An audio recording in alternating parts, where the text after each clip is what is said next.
Edit ചെയ്യാൻ മടി കാരണം ലേറ്റ് ആയതാണ് കേട്ടോ വീഡിയോ വരാൻ. അങ്ങനെ നമ്മൾ ഇത് അന്ന് ഡൽഹിയിൽ എത്തിയതിൻ്റെ അന്ന് നൈറ്റായിരുന്നു. പകൽ ഫുള്ള് ഉറക്കമായിരുന്നു, ക്ഷീണം കാര്യങ്ങളൊക്കെ ആയിട്ട് ഉറക്കമായിരുന്നു. കാരണം 5 മണിക്കായിരുന്നു ഫ്ലൈറ്റ്, അങ്ങനെ ഉറങ്ങാൻ പറ്റിയിട്ടില്ലായിരുന്നു. സോ അങ്ങനെ നമ്മൾ നൈറ്റാണ് ഇറങ്ങിയത്. ആക്സസറീസും കാര്യങ്ങളും നോക്കാൻ വേണ്ടിയിട്ട്, വീട് ആക്സസറീസ് കിട്ടും. ഇവിടെ ഭയങ്കര ചീപ്പ് റേറ്റ് ആയിരുന്നു. അങ്ങനെ നമ്മളൊക്കെ പോയപ്പോൾ ഒരുപാട് കളക്ഷൻ ഉണ്ടായിരുന്നു. എനിക്ക് ബുദ്ധൻ പേഴ്സണലി എനിക്ക് ഭയങ്കര ഇഷ്ടമായി. ബുദ്ധൻ്റെ പല ഐറ്റംസ്, അങ്ങനെ സ്ലീപ്പ് ചെയ്യുന്നതും ചിരിക്കുന്നതും കിടക്കുന്നതും ഒക്കെ അങ്ങനെ പല പല ടൈപ്പ് ഉണ്ട്. അതിൽ എനിക്ക് സ്ലീപ്പ് ചെയ്യുന്നത് ഭയങ്കര ഇഷ്ടം. കാമായിട്ടുള്ളൊരു സംഭവമാണ് ഈ ഒരു സംഭവം. ഇത് ഭയങ്കര രസമായി. പക്ഷെ മേടിച്ചിട്ടില്ല, കുറച്ച് പ്രൈസേ ഉള്ളൂ. ഞാൻ ഫ്രണ്ട് മേടിച്ചു, ഞാൻ മേടിച്ചിട്ടില്ല കേട്ടോ. അങ്ങനെ നൈസായിരുന്നു സാധനം. അങ്ങനെ കുറേ ഐറ്റംസ് ഉണ്ടായിരുന്നു. പിന്നെ എൻ്റെ കണ്ണിൽ ഓടിയതൊരു സാധനം കാണിച്ചത്, നമ്മുടെ നാട്ടിലൊക്കെ തെരുവ് പട്ടികളില്ലേ, ഭയങ്കര ശോകം മെലിഞ്ഞിട്ടൊക്കെ ഇല്ലേ, ഇത് നോക്കി നല്ല തൊപ്പുള്ള പട്ടികൾ. സോ അതൊന്നും.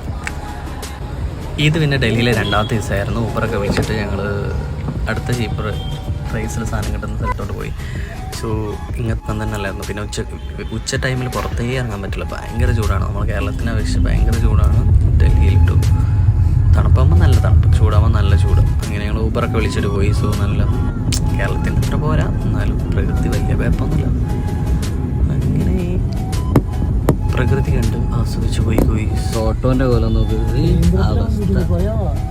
കേന്ദ്രമാണല്ലേ. അങ്ങനെ നമ്മൾ പോയി നമ്മൾ എവിടെയോ എത്തി. ഇവിടെ ഹെൽമെറ്റ് ഒന്നും ഇടണമെന്നില്ല കേട്ടോ. നമ്മളവിടെയൊക്കെ ഫുൾ ഫൈനാണ്. പക്ഷെ ഇവിടെ നമുക്ക് പിള്ളേരൊക്കെ പോകുന്നത് ഇവിടെ ഹെൽമെറ്റും ഇല്ല. സോ അങ്ങനെ ഈ ഒരു റോഡിന് ഭയങ്കര ഇഷ്ടമായിട്ടോ. സൈഡിലൊക്കെ പണ്ട് നമ്മളിവിടെയൊക്കെ ഉള്ള പോലെ. ഇപ്പം നമ്മളെ റോഡോ ഫുൾ മരങ്ങളൊക്കെ കുറച്ച് ഷോക്കല്ലേ. പക്ഷെ ഇതൊക്കെ ഇവിടെ നല്ല രസമുണ്ടായിരുന്നു കാണാൻ. പിന്നെ കാഴ്ചകൾ കണ്ട് പോയി നമ്മളെ ലൊക്കേഷൻ എത്താനായി. സോ അങ്ങനെ നമ്മൾ ലൊക്കേഷനിലോട്ട് എത്തി. നമ്മൾ ഇറങ്ങുന്ന പ്ലേസ് ലൊക്കേഷൻ എവിടെയാണെന്ന് അറിയൂ. സരോജിനി മാർക്കറ്റ്. ഏറ്റവും കൂടുതൽ ഈ പ്രൈറ്റിൽ എല്ലാ സംഭവം ഉണ്ട് ഇവിടെ. ഓർണമെൻറ്റ്സ് വേണം ഉണ്ട്, ലേഡീസിന് ഉള്ള ഐറ്റംസ്, ബോയ്സിനുള്ള ഐറ്റംസും ഒക്കെ ഉണ്ട് ഇവിടെ. സ്പെക്സിനൊക്കെ വെറും 100 രൂപ. സോ നൈസായിരുന്നു.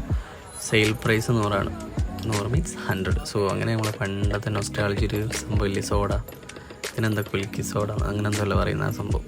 എനിക്കിഷ്ടമല്ല, പക്ഷേ ഞാൻ കുടിച്ചു. ഫ്രണ്ടിന് ഭയങ്കര ഇഷ്ടമായിരുന്നു, അപ്പോൾ അവൻ കുടിച്ചു. ഞാൻ അങ്ങനെ കുടിച്ചിട്ടൊന്നുമില്ല, ഞാൻ ബാക്കി അവനെ കൊടുത്തു. സോ അങ്ങനെ നമ്മൾ തെരപ്പര നടക്കുമ്പോഴായിരുന്നു ഒരുപാട് ഷർട്ട്, പാൻറ്റൊക്കെ ഫുൾ ചീപ്പ് പ്രൈസ്. അങ്ങനെ നമ്മൾ സാധനമൊക്കെ മേടിച്ചു. നമ്മൾ റിട്ടേൺ റൂമിലോട്ട് പോയി. സോ ഇന്നത്തെ വീഡിയോ എത്രയേ ഉള്ളൂ.